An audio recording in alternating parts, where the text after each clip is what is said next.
December 20th, 1943, high above Bremen, Germany. 19-year-old Second Lieutenant Charles Chuck Yeager yanks his P-51 Mustang into a desperate left bank, tracer rounds shredding the empty air where his cockpit had been a split second before. His hands tremble on the stick. This is only his 8th combat mission. Behind him, a Messerschmitt Bf-109 dives in relentlessly. The pilot, Unreicher Ludwig Franziskat, a hardened Luftwaffe ace with 11 confirmed kills. Cold, calculating, and experienced, Franziskat is already easing into the perfect angle for a fatal shot. Standard doctrine is clear. Hold formation, attack in coordination, never leave your wingman. The U.S. Army Air Forces has poured millions into these tactics. Squadrons drill them obsessively. Discipline is survival. Yeager's fuel is nearly gone. Ammo? Just 60 rounds left. His closest ally 3 miles away. Every rule, every calculation says the same thing. He's not making it out. But Franziskat doesn't know what's coming. Because Yeager is about to tear up the rulebook. He's about to do something so reckless, so unpredictable, that seasoned commanders will dismiss it as fantasy when they read his report. What he does next won't just save his life. It will quietly, accidentally change the way air combat is fought for generations. But to understand the full weight of what's about to happen, we need to go back to a moment when the U.S. bombing campaign over Europe was hanging by a thread. In the winter of 1943, the skies over Nazi Germany have become a slaughterhouse. During the Schweinfurt-Regensburg raids in August, the 8th Air Force loses 60 bombers in a single day, 600 airmen killed or captured. Another raid in October cost 62 more B-17s. Deep inside enemy territory, casualties skyrocket. On these missions, each bomber crew faces a grim reality. Almost no one survives all 25 missions. The root of the problem is range.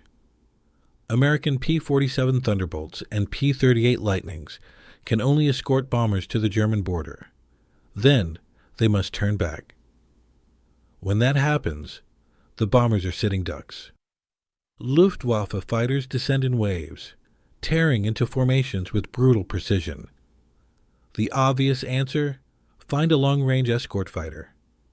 North American Aviation delivers it, the P-51 Mustang. It can reach Berlin and back, but range doesn't fix everything. There's a deeper issue. American fighter doctrine is broken. The tactics, written by peacetime officers, clinging to 1920s ideas, stress, rigid formation flying, textbook maneuvers, and absolute obedience to command. Creativity in the cockpit is frowned upon. Pilots are expected to fly like machines. Meanwhile, German fighter doctrine has evolved through live combat. Spain, Poland, France, the Eastern Front. Luftwaffe pilots are encouraged to think independently, to improvise in the chaos of battle. They use dynamic tactics like the Finger Four formation and energy fighting, turning aggression into art. The results are devastating. By late 1943, experienced German pilots are outscoring their American counterparts by margins of 3 or 4 kills for every loss. Aces like Egon Mayer and Walter Nowotny boast kill ratios of 10-1. After-action reports pile up. American pilots are dying, even in superior aircraft, simply because they're being outthought and outflown. Top brass are baffled. They keep calling for more formation training, more hours in the simulator, more discipline. The tactics aren't the problem, they insist. It's the pilots. What they don't see is that the real problem is the doctrine itself. Everything is about to change. Because in the freezing skies above Bremen, a teenager from Hamlin, West Virginia, who barely scraped his way through high school, is about to light the fuse on a quiet revolution in aerial warfare. Charles Wood Yeager isn't supposed to be a hero today, but war doesn't care about the rules, and neither, it turns out, does he. Chuck Yeager grew up in the rugged Appalachian foothills during the darkest days of the Great Depression. His family scraped by. His father worked in the coal mines and gas fields, and Chuck learned early that survival was earned, not given. He hunted squirrels and rabbits to put food on the table, sharpening his eyesight and reflexes to an extraordinary degree. He could spot a squirrel in a tree at 300 yards, a skill that would one day help him see enemy fighters before anyone else in the sky. In September 1941, he enlisted in the Army Air Forces, but not as a pilot.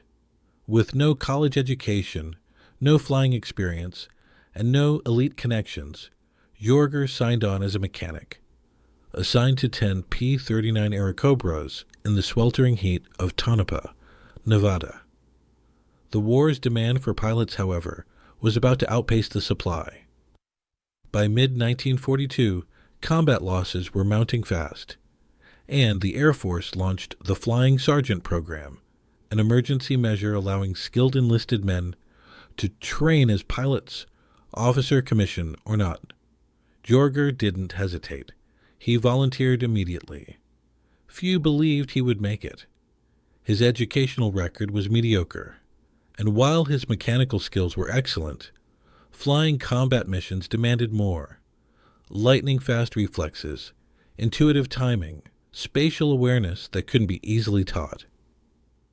Most candidates like him washed out, but not Chuck. At training schools in California and Arizona, instructors quickly noticed something rare. Yeager was a natural in the sky, with vision measured at 20/10, twice as sharp as the average pilot. He could see enemy aircraft minutes before anyone else called them out. By March 1943, he earned his wings and commission as a flight officer. By November, he was flying over the skies of England, now part of the 363rd Fighter Squadron, 357th Fighter Group. His logbook showed just 270 flight hours, barely enough to feel comfortable in the cockpit. But he was now a combat pilot. Most of his squadron mates were polished, educated, often for money. Many had private flight hours before the war. Yeager was the humble kid from West Virginia, with a thick drawl and no social veneer. His assigned aircraft, P-51B Mustang, number 436A763. He named it Glamorous Glen, after his girlfriend, Glennis Dickhouse, waiting for him back home. On December 20th, 1943, flying his 8th combat mission, escorting bombers to Bremen, everything changed.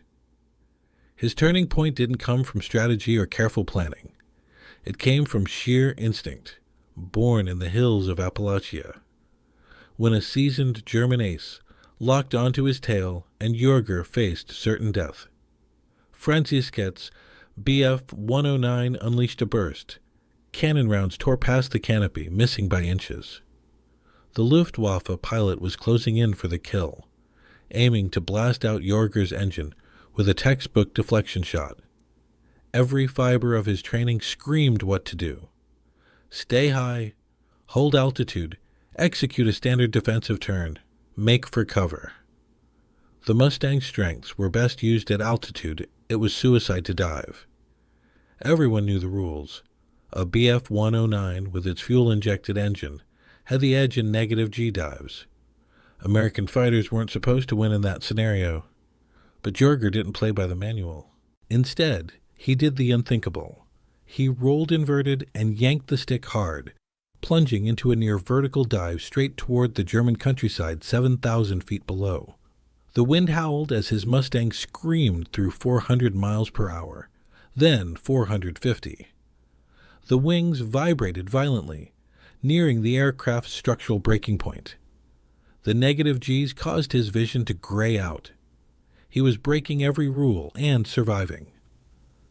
At this speed, at this angle, no one expected the P-51 to hold together. But unlike earlier American fighters, the Mustang was different. Its British-built Merlin engine, produced under license by Packard, and equipped with a 2-stage supercharger, unleashed unexpected power. As Yeager rocketed toward the deck, the Mustang didn't fall behind. It pulled away. Behind him, Francisquet followed, firing shot after shot, but his rounds were falling short. The Mustang was simply too fast. At 1,500 feet, Yeager grabbed the stick with both hands and began to pull up with everything he had. G-forces crushed him into his seat. His vision narrowed to a tunnel. The Mustang's wings flexed ominously under the strain. He dragged the aircraft out of the dive at just 800 feet, still hurtling forward at 480 miles per hour. The aircraft stayed intact. Behind him, Francisquet tried to follow. The BF-109 levels out at barely 600 feet above the countryside, but it's lost something crucial: energy. Its airspeed has bled away, dropping to a sluggish 320 miles per hour. In stark contrast, Chuck Yeager's Mustang is screaming across the treetops at nearly 500. He steadies the aircraft, strains his neck, and looks back over his shoulder, and sees something he never expected. That fearsome German ace who had been seconds away from killing him is now behind him, exposed, climbing desperately to regain speed and altitude. Yeager reacts instantly. He noses up slightly, reverses course, and slips in behind the struggling 109. At 400 yards, he squeezes the trigger and holds it for 3 deadly seconds. His .50 caliber machine guns bark, tearing into the enemy fighter's wing root and fuselage. Smoke pours from the Messerschmitt as it rolls left and spirals downward, trailing black death all the way to the ground. Chuck Yeager, the backwoods boy from West Virginia, with just months of flying experience, has just pulled off the first confirmed high-speed yo-yo maneuver in air combat history. He doesn't know it. He doesn't even realize what he's done. All he knows is that he's still alive, and for a moment up there, he was in control. But when he lands back at RAF Leaston and reports the encounter, the response from his superiors is not amazement. It's disbelief. "That's impossible," his squadron commander tells him flatly. "You can't outdive a 109. You must have misidentified the aircraft." The intel officer isn't convinced. The gun camera footage is useless, too shaky and violent to capture the moment. Several seasoned pilots and officers dismiss the story outright. "You cannot outdive a Messerschmitt," Major Thomas Hayes, the group operations officer, declares. Their fuel injection gives them the edge in negative G maneuvers. That's settled, and it's textbook. The prevailing doctrine backs him up.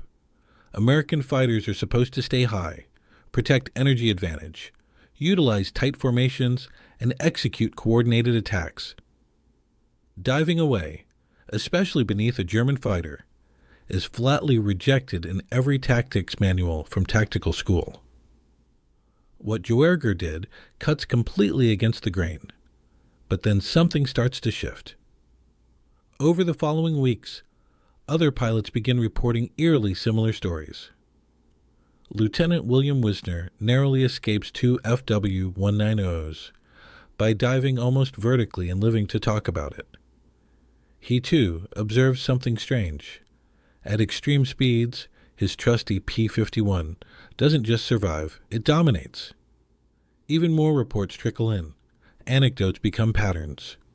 Captain Don Blakesley, the highly respected commander of the 4th Fighter Group and one of the most experienced combat pilots in the theater, decides to investigate. On January 11, 1944, over the English Channel, he climbs a P-51B to 25,000 feet and deliberately puts it into a series of controlled high-speed dives. What he records shocks him. Below 20,000 feet, once he passes 450 miles per hour, the P-51 begins to accelerate faster than any known German aircraft. The 2-stage, gear-driven supercharger, designed for high-altitude performance, also provides a sharp, unexpected power surge at low-altitude, high-speed flight. The Mustang becomes a missile. Blakesley writes an urgent report and submits it to 8th Fighter Command. The pushback is immediate and ferocious. 1 week later, at a commanding officers meeting on January 18th, 1944, Blakesley presents his findings in person. The room ignites in chaos. Many of the senior officers, whose aviation careers reach back to the 1920s, are seeing decades of doctrine challenged, not just by the data, but by the actions of an unproven kid from West Virginia. Colonel Hubert Zemke, the respected leader of the legendary 56th Fighter Group, lashes out. "This is cowboy flying," he says. "If we abandon formation discipline, we'll lose even more men. Individual heroics get people killed." Another officer hammers the numbers. "The Luftwaffe has fuel-injected engines. We have carburetors. This isn't emotion, it's physics. The Mustang can't outperform them in a dive. Your data is flawed." At this point, it seems the truth will die in that room, buried under egos, rank, and the inertia of military bureaucracy. If accepted, Blakesley's findings would mean countless manuals, lectures, and doctrines, written and approved by the establishment, were wrong. Careers were built on those ideas. To accept this would mean unwriting the playbook of a generation. But just as the meeting threatens to fold into denial and inaction, one voice cuts through the noise. Major General William Kepner steps forward. The commanding officer of 8th Fighter Command and a man who earned his wings flying biplanes in World War I, Kepner isn't beholden to outdated strategy. He's seen too many young men die while following bad tactics. He's had enough. "Gentlemen," he says, his voice cold and steady, "I don't care if this contradicts everything we learned at tactical school." At 1,500 feet, Yeager grabbed the stick with both hands and began to pull up with everything he had. G-forces crushed him into his seat. His vision narrowed to a tunnel. The Mustang's wing flexed ominously under the strain. He dragged the aircraft out of the dive at just 800 feet, still hurtling forward at 480 miles per hour. The aircraft stayed intact. Behind him, Francisquet tried to follow. "I care about kill ratios, not outdated procedures," Major General William Kepner says coldly. "If Captain Blakesley's group is surviving by breaking the rules, then maybe our rules are wrong." With that, everything changes. Kepner wastes no time. He orders immediate and aggressive testing of the P-51's capabilities. Over the next 2 weeks, test pilots push the Mustang to its limits in extreme dive profiles. What they find confirms everything Blakesley, Wisner, and Yeager suspected. Once the Mustang hits speeds above 450 miles per hour, it accelerates faster in a dive than anything the Luftwaffe can throw at it. Bf-109s, FW-190S, all of them left in its turbulent wake. Then, on February 3, 1944, Kepner issues a directive that tears up decades of air combat doctrine. American fighter pilots are now authorized to use individual initiative. Aggressive tactics, once forbidden, are now encouraged.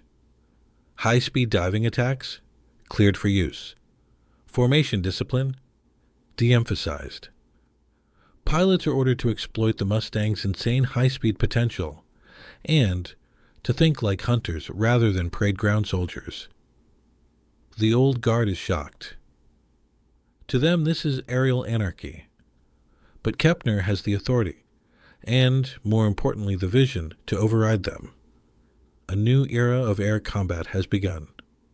Now, before we see how it changes the skies over Europe, a quick word about this channel's mission. We bring you the real stories, the ones that get left out of the textbooks. Stories of ingenuity, desperation, and the kind of innovation that rewrites history. If you value deep research and documentary quality storytelling, hit that subscribe button. Over 90% of viewers watch without subscribing, but your support helps us keep these remarkable stories alive. Back to the war. The new tactics go operational almost instantly. On February 20th, 1944, The 8th Air Force launches Operation Argument, better known as Big Week, a massive sustained bombing campaign aimed at crushing German aviation once and for all. More than 1,000 bombers roar toward targets deep inside the Reich, and this time they're escorted by P-51 Mustangs flying under Kepner's new doctrine. March 3rd, 1944. Skies over Berlin. Now a seasoned ace with 12 confirmed kills, Chuck Yeager leads a flight of 4 Mustangs at 28,000 feet. Below them, nearly 300 B-17 Thunder toward the heart of Hitler's war machine.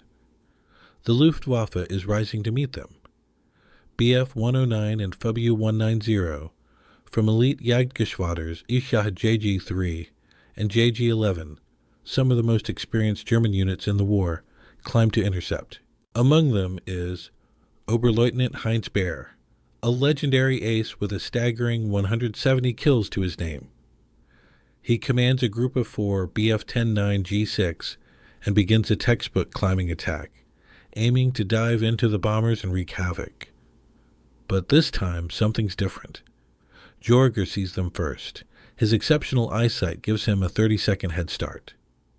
Instead of holding formation or coordinating a textbook defense, he does something that would have gotten him court-martialed just 3 months earlier. He rolls inverted and dives straight toward them. He's not running away. He's attacking from a direction the Germans aren't expecting. His wingman, Lieutenant Clarence Bud Anderson, instantly follows suit. The other 2 Mustangs remain high, holding altitude to retain the advantage. Baer sees the Mustangs diving and assumes they're retreating. He adjusts to focus on the bombers. Exactly what Yeager wants. Now pushing 600 miles per hour, the control stick feels welded in place. At these speeds, even minor adjustments are brutal. But from directly below Baer's formation, Yeager pulls up, firing a blistering 2-second burst at the lowest 109. The Mustang's .50 caliber guns rip the German fighter apart in midair. Baer reacts, braking left. But Bud Anderson is already there, gun blazing. Baer's wingman bursts into flames. The remaining 2 109s dive away, shaken and scattered. Yeager and Anderson don't give chase.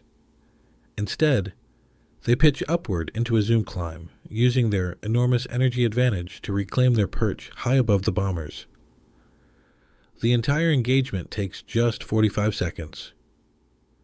2 German fighters down. 0 American losses. The B-17s continue on, untouched. Across the sky, this pattern repeats again and again. Mustang pilots, now unshackled by rigid tactics, are using speed, surprise, and initiative to attack from unexpected angles and break up German formations before they ever reach the bombers.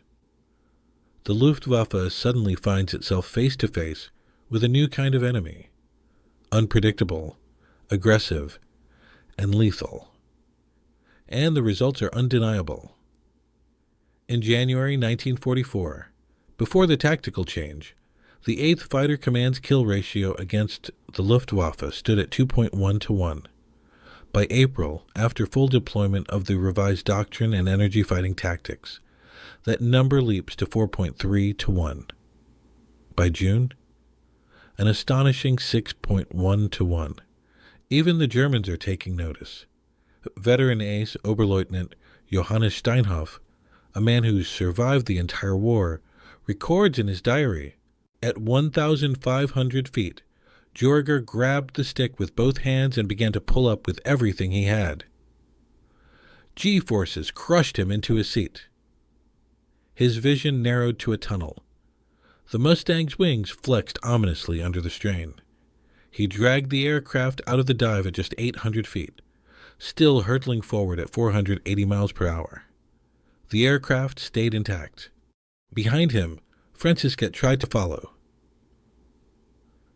By spring 1944, even the Luftwaffe knew something had changed. The American fighters, wrote ace Johannes Steinhoff in his diary, They're no longer flying in tight rows. They plunge from impossible altitudes at speeds we cannot match. Our fuel-injected engines, once our proudest advantage, no longer matter. They are faster now. And he wasn't the only one sounding the alarm. In April 1944, General Major Adolf Galland, commander of Germany's fighter forces, reported directly to Hermann Goering with a chilling admission. The American Mustang pilots have adopted our own energy fighting tactics. Only now they're doing them better. Their aircraft outperform ours at high speed. We are losing experienced aviators at an unsustainable rate. Those at the heart of the bombing raid saw it firsthand. Survivability skyrocketed. "The fighter boys are different now," wrote Lieutenant James Howard, a B-17 pilot, in a letter home. "They don't just escort us, they hunt. And the Germans are scared of them."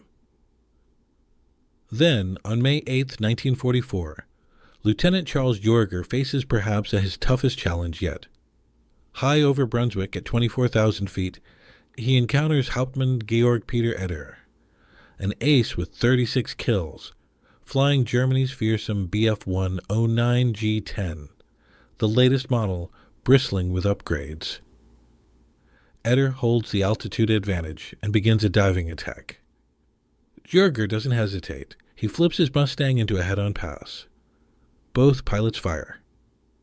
Both miss. The Eder expects what every German pilot expects. The American will climb away and try to regain altitude, but Yeager rolls hard and dives, nearly vertical, accelerating like a bullet.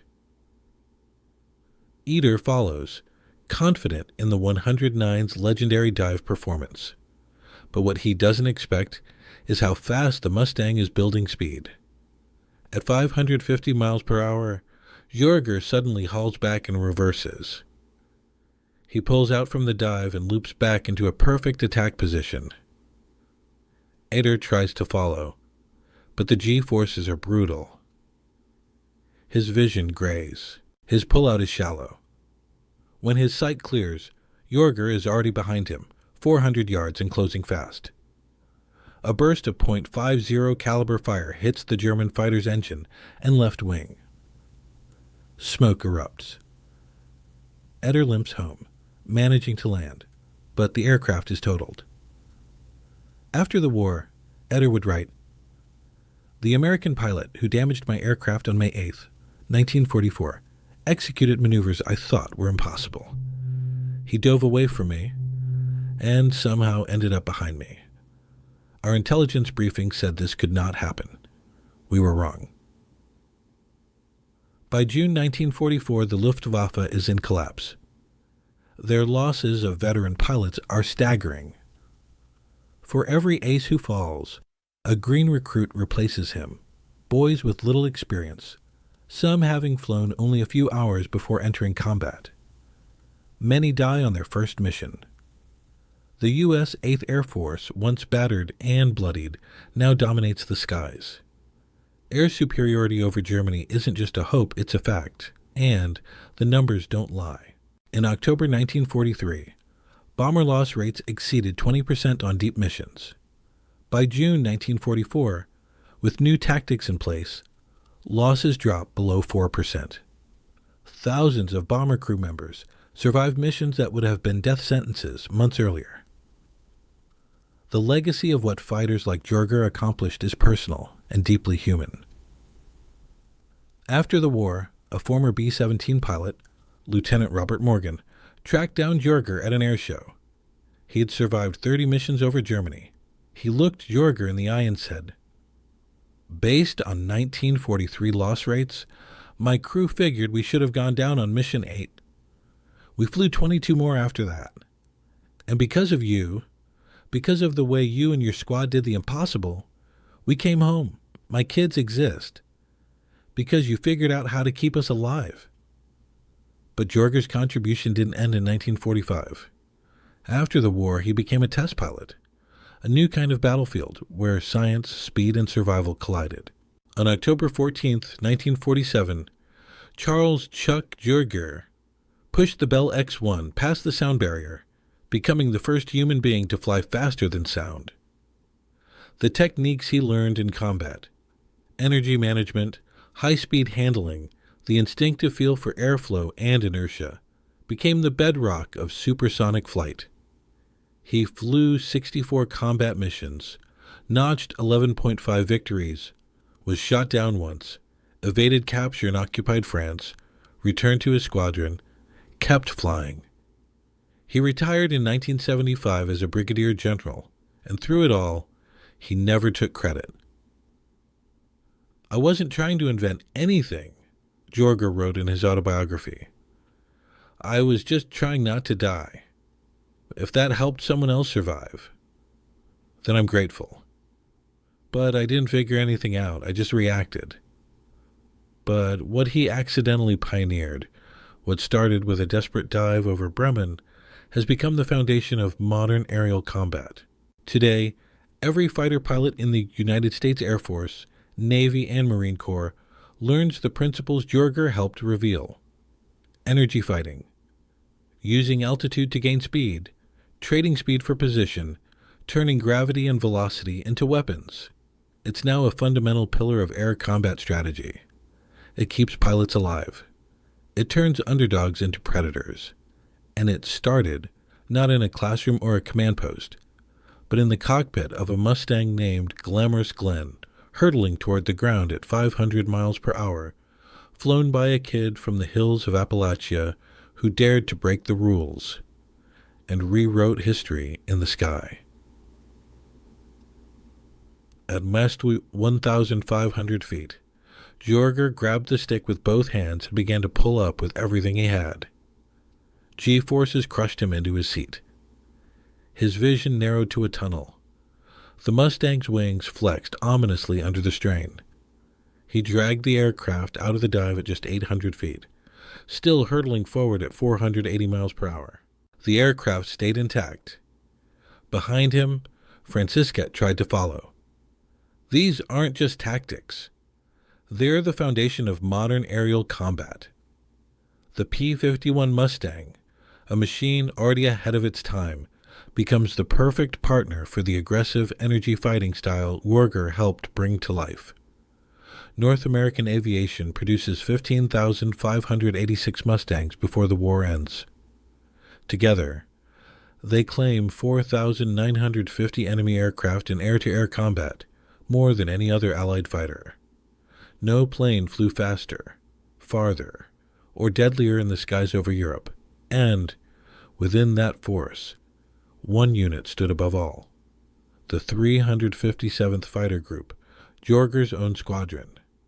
They finished the war with the highest kill ratio of any American fighter unit in the European theater, 5.7 to 1. They take down 609 enemy fighters, while losing just 106 of their own. That success wasn't luck. It was a direct payoff for bold leadership, early tactical adaptation, and pilots who weren't afraid to think for themselves. Colonel Don Blakesley, who overcame intense resistance to validate and legitimize Yeager's discovery, retires with 15.5 kills. He never receives the Medal of Honor, despite 3 formal recommendations. When asked about it in a 1989 interview, he simply says, "The real heroes were kids like Yeager, guys who figured it out when everyone told them they were wrong. I just had enough rank to make sure somebody listened." And the maverick who lit the match, General William Kepner, retires a 3-star general. His pivotal February 1944 directive is still studied today in military academies around the world, not just as a breakthrough in tactics, but as a case study in leadership. The courage to challenge doctrine when the evidence demands it. Even the enemy respected them. The finest Luftwaffe survivors speak openly about the Americans who changed the war.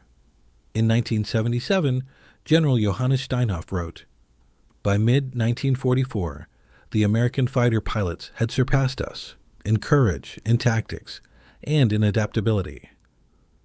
The Mustang pilots especially. They were exceptional. They learned faster than we could adapt. But this story reaches far beyond aerial dogfights and kill ratios. It's about where real innovation comes from. A teenage mechanic from the hills of West Virginia, with no college education, managed to see what veteran, decorated officers missed.